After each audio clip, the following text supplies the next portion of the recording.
What is up, Spidey fans? Welcome back to a very informative Marvel Spider-Man 2 video. Just when you think the swell of news is about to stop, Insomniac and PlayStation just keep on feeding us with more and more information about the game. As directly on the PlayStation website, they've added all new character profiles that provide a little bit of a synopsis for some of the major supporting characters and villains that are confirmed to be featured in the game. And starting off with the first character segment, it says, "Call on old friends. Peter and Miles still have their ride or dies close at hand." And for Miles, he of course has his mother of Rio Morales at his side, and her synopsis says, "Some know her as Miles' cool mom. Most know City Councilwoman Rio Morales for her tireless work to make New York a better and safer place." So it looks like Rio's going to be continuing her duties on the City Council, along with now knowing that her son is now Spider-Man, and she's going to have to balance her duties to the city, along with keeping her worries at bay of her son being in constant danger as a superhero. Miles also has his good friend and potential love interest, Haley Cooper, who is a community activist, street artist,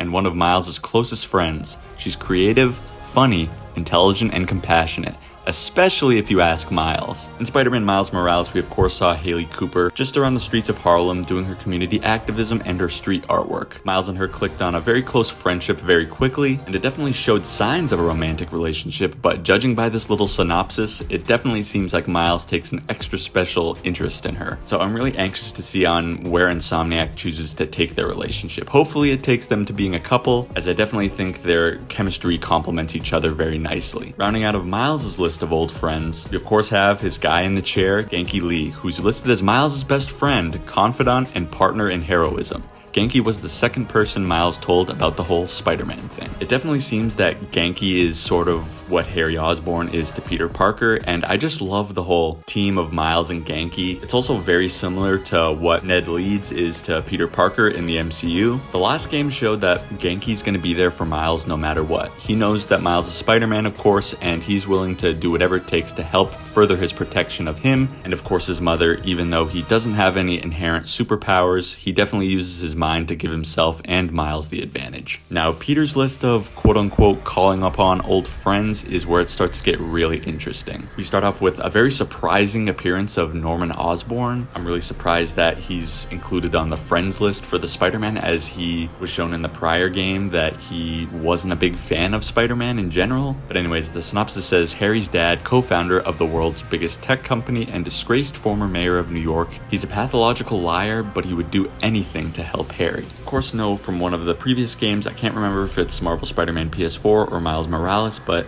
we do know that Norman Osborn did resign as mayor. I think it was shortly after the Devil's Breath crisis. I think just with the whole Devil's Breath crisis, everything that happened during that and after that, and just wanting to help his son Harry and putting 100% of his energy into curing him, I think that's what really caused him to resign as mayor. But from what this synopsis says, it doesn't seem like that was in Norman's best interest, as he's now becoming a disgraced former mayor, which means that City of New York probably doesn't like him very much, and his corrupt ways doesn't seem to end now that he's out of office. He seems to take it even further now that he's just doing other things at Oscorp and committing to helping his son. And I definitely think that this is another subtle tease to the Green Goblin eventually coming into a potential Marvel Spider-Man 3, because now that Norman's out of office, he's probably going to put more of his focus into his company of Oscorp. And where exactly was the Goblin Serum made? It was internally at Oscorp. So I definitely think in Marvel Spider-Man 2, potentially a post-credit scene, that's where we could see the Green Goblin heavily teased for a potential Marvel Spider-Man 3. Moving on to a pretty much all-new character for Marvel Spider-Man 2. It's the first time we actually get to see him in the game. We did only see him in the form of recordings in Marvel Spider-Man 2018 with the research stations, and that's Harry Osborn. The synopsis for him says, "Norman Osborn's son. He's been away for the last few years dealing with the same disease that killed his mom, but he's back with a new lease on life." Now, of all the character synopsises, this is probably the most vague and really hard to make out. What I'm guessing is Harry's gonna wanna work tirelessly at trying to heal the world and do everything for the Emily May Foundation, which is the foundation for his mother. And I think with his sickness, he's definitely going to try and push himself, maybe perhaps too far. And honestly, I think that could lead to his potential downfall. I could see Harry Osborn dying in this game, just due to putting himself in harm's way, especially with the lethal disease that he's suffering from. But now, moving on, last but not least, we of course have Mary Jane Watson. She isn't just a reporter for the Bugle, she's also an integral member of the Spider Team, showing that heroes don't need superhuman abilities. Now, it was confirmed a few months ago from an article from Insomniac that J. Jonah Jameson is in fact going to be returning to his duties at the Daily Bugle specifically, so Mary Jane Watson is going to be dealing a lot with Jonah, which is going to be super interesting for her character. Now that Peter and her are sort of back together as boyfriend and girlfriend, I definitely think that that's going to be tested in this next game with Peter getting the symbiote. And kind of like Genki, she uses her skills that aren't superhuman abilities to be a hero, which is pretty cool. But now that's it for the character synopsises and profiles for the friends of the Spider-Man. Now let's move on to the villains. So we of course have 3 main villains set up for this game. We're going to start off as Dr. Kurt Connors, known as the Lizard. Pete met the 10-foot-tall, out-of-control Lizard in college. Nowadays, Dr. Connors has moved on from his past and is Harry Osborn's personal doctor. I've touched on this many times in previous videos. From what it seems that Dr. Connors is trying to develop a cure for Harry's disease, and ultimately has some sort of lab accident that will turn himself into the ginormous 10-foot-tall beast of the Lizard that's wreaking havoc all over New York. It's pretty crazy that the Lizard is probably going to be the least of Peter and Miles' concerns compared to the other 2 villains that are going to be included, because Dr. Connors is just an innocent man. He can't really control what he's doing now that he's in this lizard form, but he's still going to be a massive threat. I just think he's not going to be anywhere near the next 2 people on this list. Now, moving on to what Insomniac and PlayStation is making out to be the main villain in this game, I would compare him as the Mr. Negative of this game. He's certainly set up to be the main threat of New York this time around, but Venom's gonna throw a whole wrench into that whole circumstance. But anyways, for Kraven, a mysterious force of nature. It's unclear yet who this Kraven is. He and his teched out group of mercenaries are clearly here with a purpose.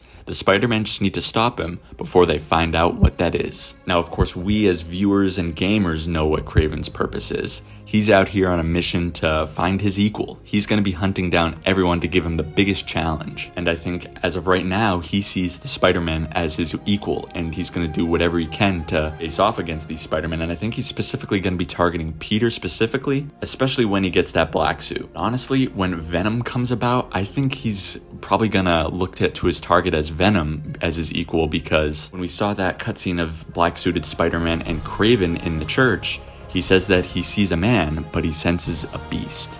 I see a man. I sense a beast. I really don't know how that's going to play out, but it's going to be super, super interesting. Now let's move on to the head honcho. That's right, arguably the biggest, most baddest Spider-Man villain of them all. Venom. The hulking, powerful beast has arrived in New York like a twisted natural disaster. The city has seen a lot over the years, but nothing quite like this. Venom in this game especially is everything you want in a villain. He's menacing, he's terrifying, and he's got that mysterious factor. We don't know for sure the true identity of him. Who's gonna be his host? Judging off all the lore and recent appearances of Venom, we know 2 things for sure. Venom is supposed to hate Spider-Man and wants him to suffer at all costs. Mostly because in canon, Peter is supposed to be getting the symbiote first, and he rejects the symbiote, so that makes the symbiote feel rejected by Peter, aka Spider-Man. So that's why the symbiote has such a vendetta against Spider-Man and wants him to suffer so much, so they're gonna have to find a host that has such an anger and hatred towards Peter Parker as well to really make them work. Guys, that's gonna do it for this very informative update video on the Marvel Spider-Man 2 characters. Which character description / synopsis was your favorite, and which one do you think gave you the biggest tease for the game? Definitely let me know down below in the comment section. I love reading everything you guys have to say. You all know what to do next. If you enjoyed this video here today, be sure to leave a like on this video so it can get pushed out to more and more people inside and outside of the community. And make sure that you're subscribed to Thwip First, as I'll keep you updated on all things Spider-Man related, especially when it comes to Marvel's Spider-Man 2. Thank you all so much for watching. See ya, chumps. See ya, chump.